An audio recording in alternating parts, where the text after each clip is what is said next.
Hey there, tech enthusiasts. Welcome back to our channel, where we make everyday tech tasks simple and straightforward. Today, we're diving into how to add a Mastercard to Google Pay. If you're tired of fumbling with your wallet during payments, Google Pay is a game changer, allowing you to use your phone for quick, secure transactions. Let's get started. This whole process should only take a couple of minutes. First things first, make sure you have the Google Pay app installed on your Android device or iPhone. If you don't, head to your App Store and download it for free. Once it's ready, open the app and sign in with your Google account. If you haven't set one up yet, you'll need to do that now. It's quick and essential for linking your cards. Now, tap on your profile icon or the menu in the top left corner to access settings. Look for the Payment Methods or Add Payment Method option. This is where the magic happens.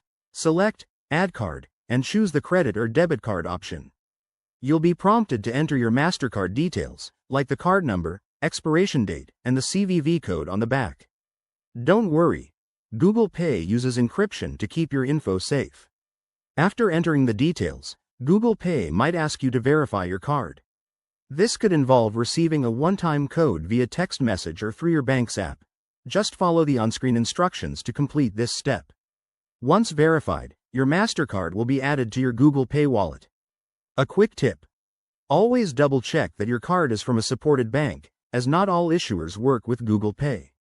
If you run into any issues, like an error message, try updating the app or contacting your bank's support. And just like that, you're all set. Now you can use your Mastercard for contactless payments, online shopping, or even in apps that support Google Pay.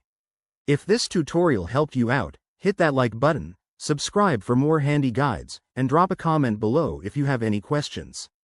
Thanks for watching, and see you in the next video.